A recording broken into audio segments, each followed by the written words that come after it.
Hull City are being criminally underrated going into this season in the Championship. Hello and welcome back to Full Time Fever. We aim to be the home of the Championship for this coming season on YouTube and on TikTok. You might recognise us from TikTok. We've got over 17,000 followers over there. Our goal is to hit 1,000 subscribers on YouTube, so if you could help us out, that'd be much appreciated. But I don't want to waste your time. The reason you're here is because Hull City might be the underdogs going into this season. The reason I say that is a lot of people I've actually seen predict them in the bottom three this season. Odds I've got on my screen right now are 3-1 for them to go down. That's the same as Charlton. The only two teams that have lower odds than them are Oxford and Sheffield Wednesday.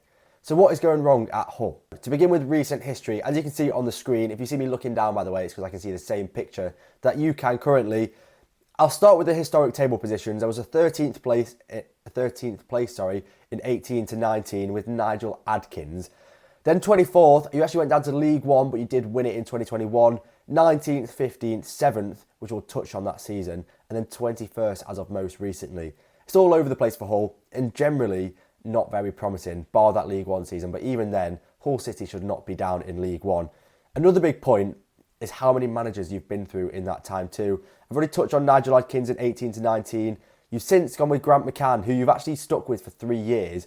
Out of recent managers, he's actually had the longest stint at the club, which is quite crazy to me, considering some of the quality that also has been in that managerial spot. You've also had the likes of Liam Rosenior, who's gone on to big things at Strasbourg, and Ruben Sayers, who has now gone to Sheffield United, and I don't blame him because we are the biggest club in the Championship. If you can't tell already, I am a Sheffield United fan doing this video, but I would also like to look at your recent transfer history. I said I'd revisit that 23-24 season where you did finish 7th, and I'm going to get onto the arrivals for that season in a minute. But before I do get into the incomings at Hull City, I would just like to say a big reason they're able to spend a lot of money in this division is because of how good their academy has been in producing talent and selling at the right time. If you go back to the first big sale in recent years, it's Jared Bowen. I know he was originally from Hereford, but Hull introduced him to the professional game. He came through Hull's academy still. Jared Bowen starts it. Big sale to West Ham. There's also been Keane Lewis Potter, big sale to Brentford, and most recently Jacob Greaves going to Ipswich Town. So to get into the arrivals from the 23-24 season, which were a big part of the success in that season, Jayden Philogene for £5 million, big quality. Ivor Panda, who's still there, which I'll get onto later, for €2 million. Omar for 2.5 didn't really work out. Aaron Connolly for 1 didn't really work out. A lot of free transfers and a lot of loans, which some of the loans Hull City brought in this year are absolutely ridiculous. Fabio Carvalho, one of the best loans in Championship history, really, in terms of quality coming to this division. I never thought he'd come back. Zaruri, a great signing. Tyler Morton, Ryan Giles didn't really work out, and Billy Sharp, on a free. There's a lot of quality that they brought in this window. Sorry, I'm even missing Scott Twine and Delap there. That window was absolutely ridiculous, and a big part of my reason into why Hull could be good this year is because of their business in recent years. So I'm also going to take you on to their 24-25 business, as hopefully I've got on screen now, because there's a lot of players here that are still at the club, such as Balumi, currently injured, but I still believe is a great signing from Firenze. I've never actually heard of that team, but what we saw of him last season, in a very short stint, very promising. Abu Kamara, someone I definitely think could kick on this year. Ryan Giles, I have question marks over that signing. Charlie Hughes, one of the hottest prospects at centre-half in the whole division. I'm going to get on to Charlie Hughes towards the end of the video probably. I'm a Sheffield United fan, as I've touched on. Please give me Charlie Hughes, but the valuation at the moment is ridiculous, and that is good from Hull, really. I wish we did that with our own centre-half, who we've just lost in Ahmed Hozic. But to stick with Hull, Liam Miller, another signing that I actually picture very similar to Balumi this year. Also injured, also expecting big things. Matazo's still there, but the main thing is, look how much money is coming to the club. That's so much quality in that side that I think for a few players we are still yet to see. I've failed to talk about Hull City's owners up to this point in the video. I'm going to do so now because it leads me nicely into the arrivals in the 25-26 season. I've already spoken about the amount of managers Hull have gone through, and the owners play a big part in that. It could definitely be argued that Hull's owners have made a lot of rash decisions, particularly in the managerial department in recent years. I've touched on Rosenier's success. I've touched on Ruben Sellers' future success at the Blades. Although take that with a pinch of salt. But my main point here is the owners are the reason you are currently in a transfer embargo. You aren't actually allowed to spend fees on players at this current moment in time anyway. They do say they believe they have already appealed it and they believe they will win that appeal. But at this moment in time, we are unsure.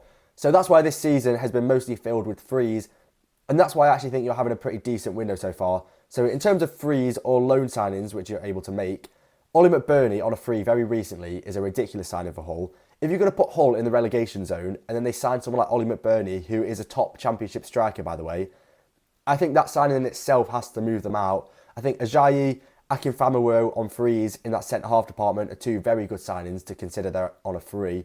Dylan Phillips on a free, I'd imagine is just a backup keeper. Then the couple of loans in, John Lundstrom, I really like. It's kind of building this Chris Wilder 2019 to 20 team, which I don't like to see as a Sheffield United fan, but it is exciting. And then Ndala on loan from Man City, and I'd be lying if I said I knew much about him. So to get into part 2 of this video, it's the manager, as you can see on screen, Sergej Yurkirevich. Now, I'd be lying if I said I knew much about his style of play or I've watched much of his football. So I'm going to try and approach it from a statistical point of view, or at least data driven. As you can see in the bottom right, they're all the teams he has previously managed. It's quite a lot, and as you can see by the stat, for his average term as a coach, it's actually less than a year, which to be fair suits the current Hull City, doesn't it? So if I was to start with a team where he's actually got a 0% win rate, which if you couldn't tell already, the percentage on top of the points is the win rate, and then the points is their points per game in their time at the club. So to start with that first team is NK Sesvet, and he actually only managed one game and he lost it. They're in the second tier of Croatia. I'm going to skip over that pretty quickly because that's not going to tell you much about Yurkirevich as a manager. Basically, his first proper job was HNK Gorica, who, as you can see, is a team along from them to the right. He had a 43% win rate and 1.5 points per game. He picked up 26 wins, 15 draws and 20 losses whilst he was at the club. This is actually in the top division of Croatia, and they finished 5th in his kind of main season, which was the 2018 to 19 season. He then had a brief spell at Maribor, who's a team again on from the right. He won 9 games and lost 4, so he's only actually managed 13 games for them, but they finished 2nd in the Slovenian top division. Again, there's not much to take from that, but that's only one of the 2 clubs he's managed outside of Croatia so far before he joined Hull City. Zrinski Mostar, I believe I've pronounced it right, is the next club. This is probably the club he spent the longest at, actually. He won 50 times, 14 draws and lost 9. That's why he's got a 68% win record and 2.2 points per game. This is the Bosnian First Division, and this is actually the first league he won it. It's a top division. He actually won it in the 21-22 season, and he did so by 27 points. It's exciting stuff, but again, take it with a pinch of salt because it is the Bosnian First Division. It's not English football. He then got a move back to Croatia in the top division again with Rijeka, I believe you pronounce it. He got 17 wins, 4 draws and 6 losses, which was a 63% win rate and 2 points per game. He came 4th in his time there, which again is decent. It's actually an improvement on his time at Gorica, which is his second club he managed, where he came 5th in the Croatian top division. A key stat with his time at Rijeka is he joined in November of that season, and before he'd arrived, they'd played 14 games already, they'd lost 9, drawn 3 and only won 2. So considering he managed to take them to 4th place in that same league season, I think is very, very impressive. Apologies, it's kind of just team after team at this moment in time, but that is Yurkirevich's career so far. The next one is a big team. I actually think it's the biggest he's managed in his career so far. Hull City, obviously.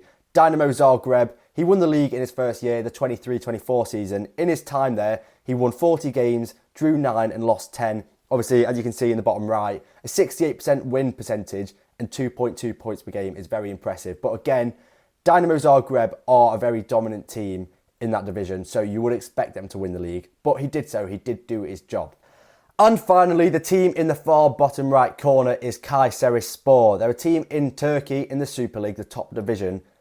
And although his points per game, his percentage win rate doesn't look quite as good as the other teams, I'd actually argue this is one of his most impressive seasons.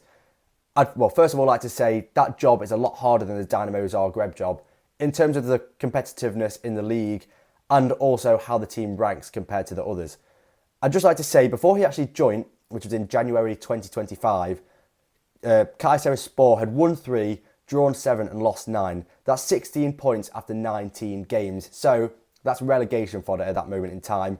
Then he joined. He actually picked up 29 points in 17, finished 13th with them, which compared to the managers before is ridiculous. He managed to keep them up and relatively comfortably in the end. So I think that is huge credit to Yurkirevich. And the numbers that you see on this graphic don't do that quite justice.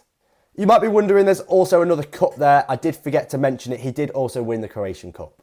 Does this mean that Sergej Yurkirevich's time at Hull is going to be successful? No. Hull have had a lot of very good managers, or at least on paper very good managers, that it just hasn't worked out, or maybe they haven't even given the chance.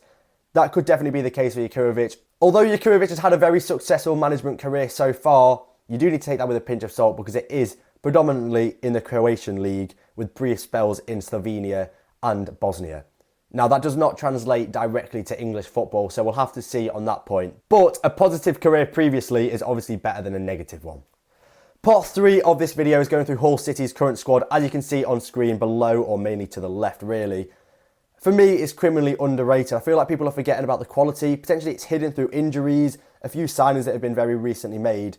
But I'm going to run through it now and basically try and explain to you why I think this team is definitely good enough to be away from that relegation zone anyway. Starting in goal with Efl Championship, he was considered top 5 keepers at points of last season, particularly towards the end as well.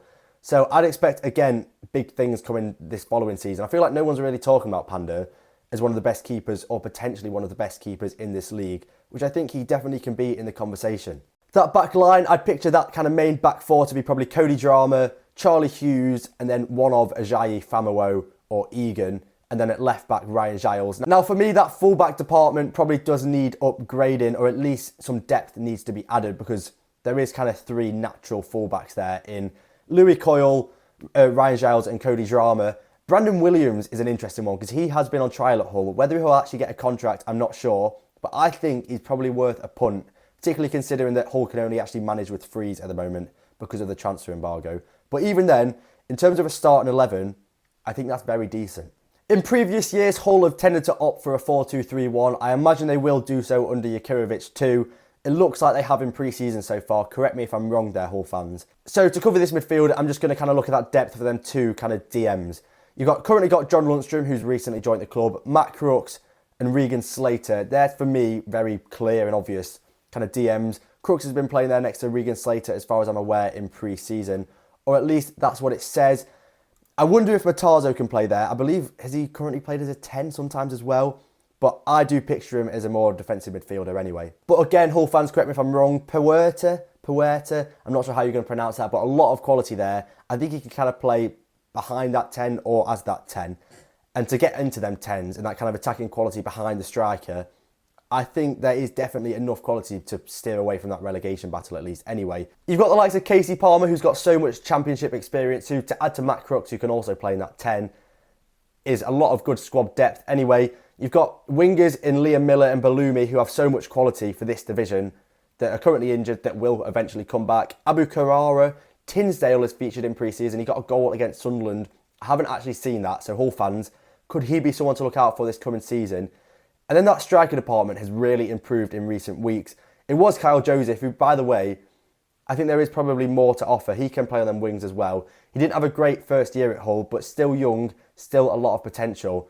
And the most recent signing of Ollie McBurney, who I imagine is the starting number 9, is just very good. There's also Ndala on loan from City, who I believe can also play on a wing. So there is also a lot of depth there.